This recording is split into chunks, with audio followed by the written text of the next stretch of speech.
Right-hand side. I've not seen these animals since I started working here at the reserve. So amazing spotting right here on our right. Those are water buck. Now, if you really look at them, there is a brand new baby water buck hanging out with the older water bucks. They're the ones that kind of look like they have a target on their behind. They're going behind that drywood there. They have just released them. They have not been released yet. So look at those younger water buck out there walking with those older water buck on our right-hand side. How exciting is that? One of the first groups to get to see that brand new water bug out there. How cool. All right, now also on our right hand side, those gray and black animals out there are going to be white-bearded wildebeest. Now, white-bearded wildebeest participate in the largest animal migration in the entire world. 1.5 million of those animals travel together across Africa's savanna in a 500 to 1,000 mile trek all together. Now, also on our right hand side, those animals with the really tall horns, those are Ankole cattle. Ankole cattle are also nicknamed Watusi cattle because they were first domesticated by the Watusi people of Africa. Now, they're the only domesticated animal out here at Harambe Wildlife Reserve. They're actually very much related to the bovine family, which means the relatives are buffalo and bison. So you can kind of see the similarities between those animals right here on our right. Now, left-hand side, underneath the bush there, those are African wild dogs. Now, African wild dogs are actually Africa's most successful hunter. They capture 90% of all prey. That is better than the cheetah and the lion. So it's that African wild dog that's so incredibly successful at hunting. Now they're nicknamed painted dogs because it looks like they all have a painting on their coat that helps them actually hunt their wild out there, hunt their prey out there in the wild, because they can identify each other quickly out there in the wild just based simply on their coat. Now again, on our left and our right, those Ankole or Watusi cattle with those amazing horns that get up to heights as tall as 9 feet. They actually are honeycomb structured on the inside that allows for them to push blood up and down throughout the horn, keeping them cool through the day and the nighttime. Now look right here on our left, those tiny little antelope are springbok. Now springbok actually don't get any larger than that. That's as big as they get. They get to 2.5 feet tall, and that is it. Now, again, the springbok are able to get up to speeds as high as 55 miles per hour and hop up in the air at about 6 feet. So amazing legs on that tiny little animal. Now look here on your left-hand side against this tree right here, close to this termite mound. That is a Maasai giraffe on our left-hand side. Now this mature Maasai giraffe gets close to that 20-foot tall body that giraffes get to. We're going to speed up so we can stop and see her for a little bit longer. So check out that Maasai giraffe now on our left. Now again, 20 feet. Now look at that tongue. That is that prehensile tongue we talked about around the Okapi, reaching up to 18 inches in length. That's like an extra 1.5 feet on the animal's body, allowing them to reach the highest points out on the reserve and out in the wild. Now, Maasai giraffes are one of 9 different types of giraffes out there in the world.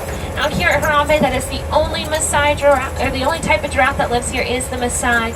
Now, if you've ever been over to Animal Kingdom Lodge, those would be reticulated giraffes. Now, giraffes only need about 30 minutes of rest a day, which is what makes them one of the most active animals here at Harambe and out there in the wild. Now, we're going to pull on up here so we can see those wildebeest, the springbok, the water buck, and the giraffes one more time before we head on out. Aww. Yeah. Now, a group of giraffes is referred to as a tower, which seems pretty befitting because of that amazing height. Now, this group of white-bearded wildebeest, again, the most densely herded animal out there on Harambe Wildlife Reserve. They're almost always as densely herded as they are right now. Nicknamed the Gnu, spelled G-N-U, a simple nickname the animal receives from a sound that it makes. So look at this giraffe here. Now, this is a juvenile giraffe.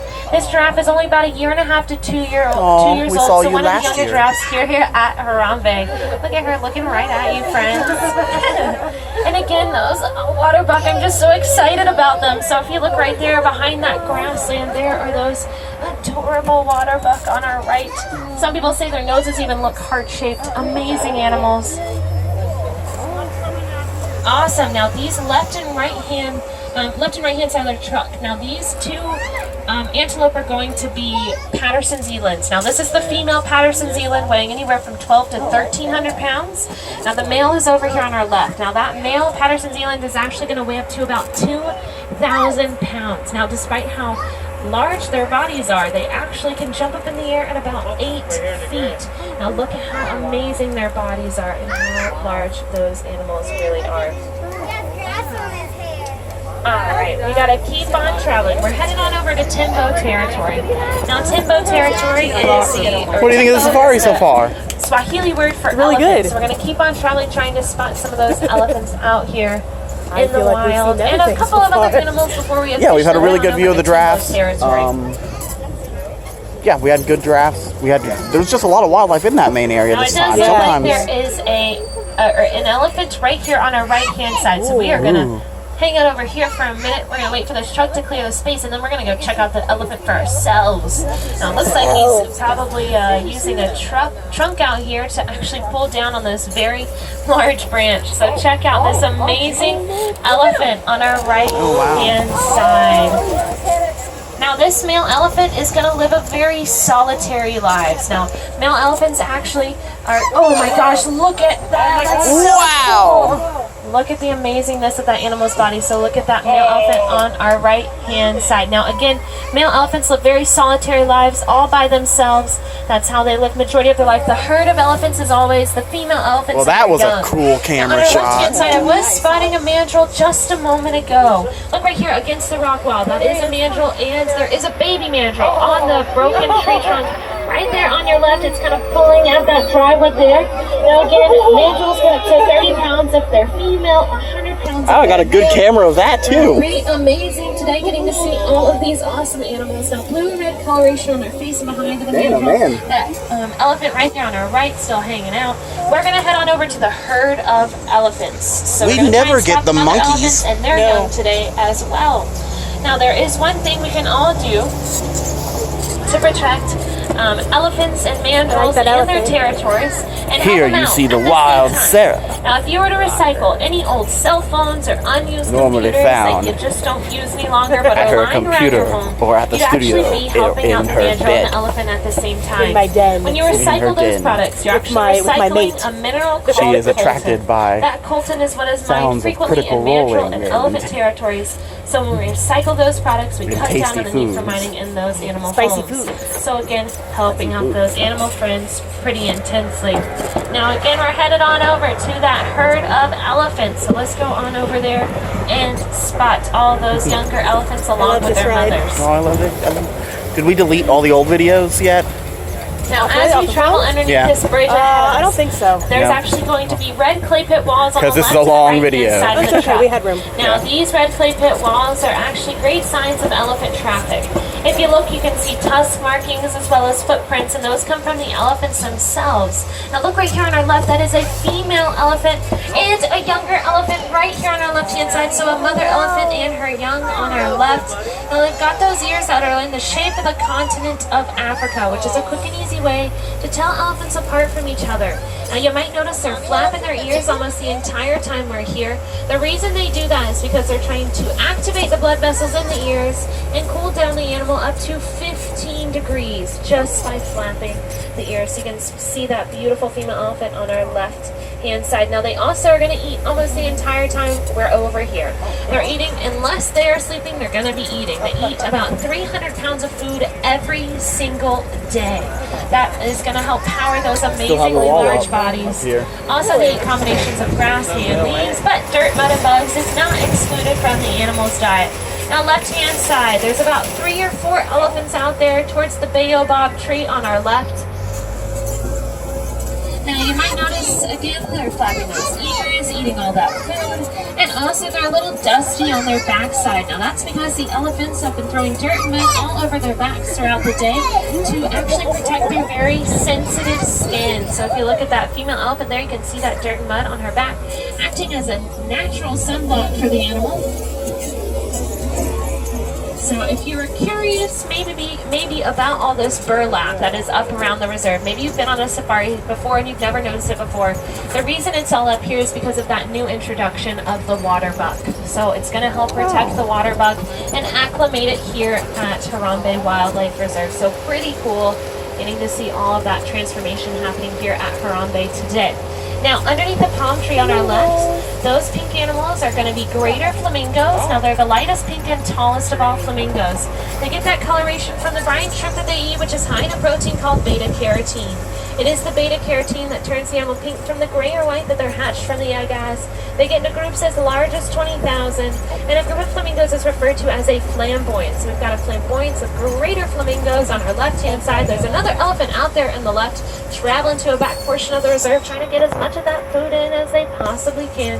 Now we're going to head on over to another part of the savannah. You know, it looks like we're traveling into another ecosystem, but we're actually staying in the savannah, so you're going to see a lot of the same ecosystem traits. So tall grasslands, baobab trees, termite mounds made by termites from their excretions of spit and other things, but they are utilized by elephants, those termite mounds, and they're used by smaller antelope as well. So you're going to see them throughout the rest of the savannah.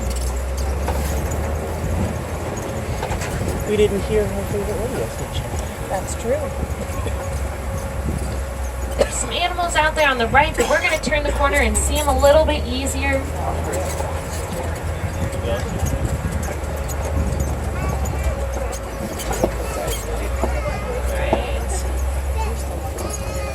Are you liking our safari? Yeah. How about Matt? I am. Now on our left-hand side, if you look all the way up towards the very top portion of the reserve, past all the trees out there, laying in the dried leaves, those are two cheetahs laying out there, kind of face-to-face, actually out there on your left-hand side. They're going to be laying out there. They kind of discolor themselves between all that dried leaf out there. But then also on our right, that is a white rhino right there. Now the white rhino is the larger of the two rhinos, weighing in at 5,000 pounds. Now, again, the larger of the two rhinos, white rhinos are named for the Afrikaans word vite, which means wide, not white. So yeah, look right here on your left. You'll be able to see those two cheetahs laying on top there. Now they're corpuscular. Ooh, an ostrich on our right. Largest bird, completely flightless. Check out that ostrich right there on your right-hand side. Now that eyeball is actually larger than their brains. So right there on your right-hand side. Now cheetahs, again, corpuscular, so most active at dawn and dusk. That's what we as humans are. So we need that rest in the middle of the day and a good night's sleep. Fastest land animal getting up to 60 miles per hour and staying at that speed for 300 yards. Now this rock formation in front of us, this is a copy. Now on the very edge of the copy, underneath the very last tree on your left-hand side, that is the male lion there. Now we know it's the male because of the mane, so you can check him out right there on your left. Now he's resting right now, not going to get up for about 8 more hours, 6 or 7 o'clock tonight to start the daily activities. Males protect the territory of the cubs, while the females go out for the big hunt for the entire pride. You know it's the male lion because of the mane. Let's pull it over here, see if we can see a female lion. There she is, right there on our left, at the very edge of the copy, underneath the male. That is the female lion there. Now, again, nocturnal animals, which is why they are most active at nighttime. Right-hand side, you're going to see Grant zebras, you're going to see white rhinos, and you're going to see bontebok. So check out those animals right there on your right-hand side. Now those are Grant zebras. Grant zebras are a little bit different than, say, Grevies. Grevies live on over at Gorilla Falls. So if you want to see another type of zebra, head to Gorilla Falls. Grant zebras are black with white stripes, because the color of their nose is black.